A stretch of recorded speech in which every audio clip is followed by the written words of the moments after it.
প্রিয় দর্শক, আপনি জানেন কি বাংলাদেশ তথা ঢাকার কত শতাংশ ভবন ভূমিকম্পে বর্তমানে উচ্চ ঝুঁকিতে রয়েছে? পরিসংখ্যান আমাদের যে তথ্য দেয় তা কিন্তু রীতিমতো ভয়াবহ এবং অত্যন্ত উদ্বিগ্নজনক। শুধুমাত্র ঢাকার প্রায় 95% ভবনই অনুমোদনহীন বা অপরিকল্পিতভাবে নির্মিত, যা ভূমিকম্পে মারাত্মক ঝুঁকির মধ্যে ফেলেছে। বিশেষজ্ঞদের মতে একটি বড় ভূমিকম্প হলে রাজধানী ঢাকার প্রায় 8 লক্ষ ভবন ধসে পড়তে পারে।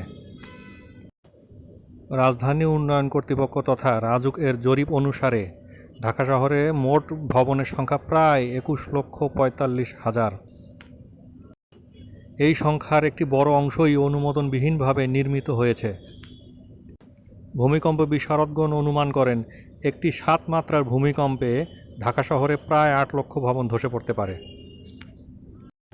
এত বড় ঝুঁকির মূল কারণ মোটা দাগে 4টি ভাগে ভাগ করা যেতে পারে।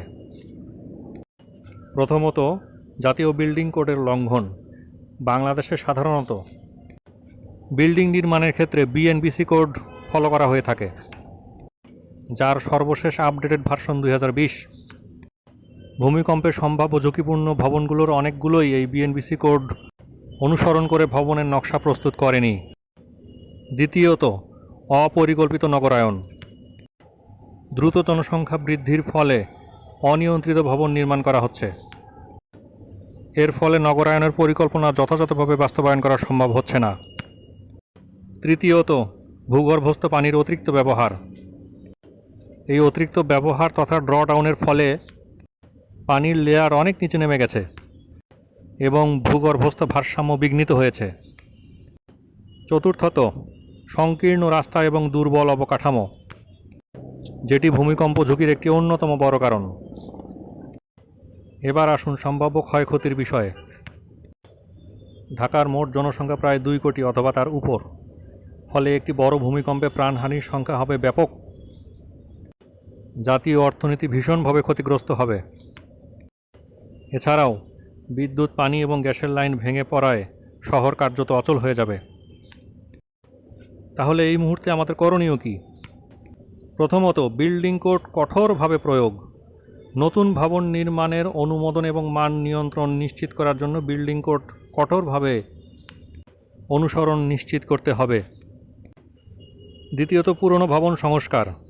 ঝুঁকিপূর্ণ ভবনগুলো চিহ্নিত করে শক্তিশালী করতে হবে অথবা ভেঙে ফেলে পুনর্নির্মাণ করতে হবে। তৃতীয়ত, জনসচেতনতা বৃদ্ধি। মানুষকে সচেতন করতে হবে, তাদেরকে সচেতন হতে হবে, এর কোনো বিকল্প নেই। চতুর্থত, জরুরি অবকাঠামো উন্নয়ন। ভূমিকম্পের পর আহতদেরকে দ্রুত ঘটনাস্থল থেকে অপসারণ করার মতো পর্যাপ্ত ব্যবস্থা রাখতে হবে। এর জন্য রাস্তা প্রশস্ত রাখতে হবে। অ্যাম্বুলেন্স সহ ফায়ার সার্ভিস এবং জরুরি সার্ভিসসমূহ খুব দ্রুত যেন রেসপন্স করতে পারে তার পূর্ব প্রস্তুতি থাকতে হবে।